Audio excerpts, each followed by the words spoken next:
Barcelona's summer has felt like steering a great ship into uncharted waters, every effort to chart a steady course toward financial balance encountering unexpected storms. Underneath the Mediterranean sun, the club's executives have scrambled to find fresh streams of revenue, hoping to fill the coffers and finally bring their wage bill back in line with the one salary to income rule that looms over La Liga's financial landscape. Yet, just as a captain might scan the horizon for a safe harbour, Barca's leaders have discovered that it isn't only the high-stakes world of player transfers causing ripples, it's the hidden reefs of logistical and bureaucratic hurdles threatening to steer their plans off course. How did they end up so far from calm waters this time?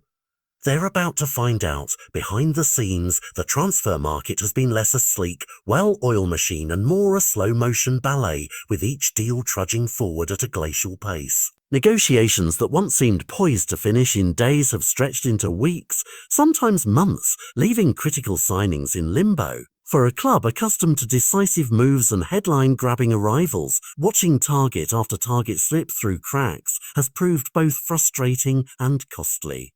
Yet transfers aren't the only operations lagging. Stadium renovations, permit applications, sponsorship deals, every project feels caught in tar, unable to accelerate toward completion. It's as if an invisible hand has applied the brakes to every promise Barca has made, and now the clock is ticking louder than ever. At the heart of this maelstrom was supposed to be a moment of pure triumph. The Joan Gamper trophy match, traditionally the curtain raiser that unites players, fans and memories under the Camp Nou floodlights. This year, that ritual held special weight. After months of steel girders and construction dust, the so-called Spotify Camp Nou was scheduled to awaken from its slumber on August 10th. Fans had marked calendars in bright red and blue, imagining the rumble of tens of thousands of voices and the first whirl of confetti down the stands. Even the air smelled different, tinged with the promise of fresh paint and new beginning. But in the blink of an eye, excitement gave way to unease. Would the giant truly rise when promised? Despite grand declarations from club spokespeople, each more confident than last, the day of reckoning has slipped again. Where once banners proclaimed a back home on August 10, now silence reigns. Mundo Deportivo has lifted the veil on what many feared. Barca's carefully orchestrated homecoming may not take place at Camp Nou at all, but instead at the more modest Estadio Joan Cruyff. Reports suggest the friendly against Italian side Como will shift venues, trading historic stands for a smaller coliseum. The irony is palpable. A fixture meant to herald a new era will be played in the shadows of what remains an unfinished dream. What's behind this latest roadblock?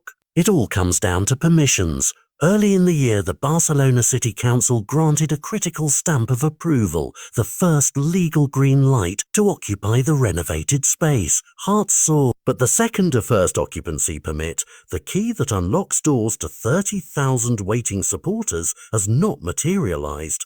Without it, even a spirited schedule of friendlies becomes impossible under updated safety regulation. Imagine standing at the gates, ticket in hand, only to find the lock still in place. Building work may be complete, but without that final signature, the stadium remains a sleeping giant, and Barca's hopes for a grand opening continue to drift further away. And so the date fans had dreamed of August 10th, a symbol of renewal, has been quietly shelved. Yet every cloud has a silver lining. Sources now hint that the real homecoming will wait until September, when Barcelona kicks off its La Liga campaign against Valencia. The autumn air, tinged with the scent of sea salt, will carry a different kind of electricity. The stakes of competitive football, rather than a friendly build-up, will fill the stands. Patience may be a bitter pill, but for those in the Camp Nou's shadow, the promise of that first official home game is becoming a rallying cry.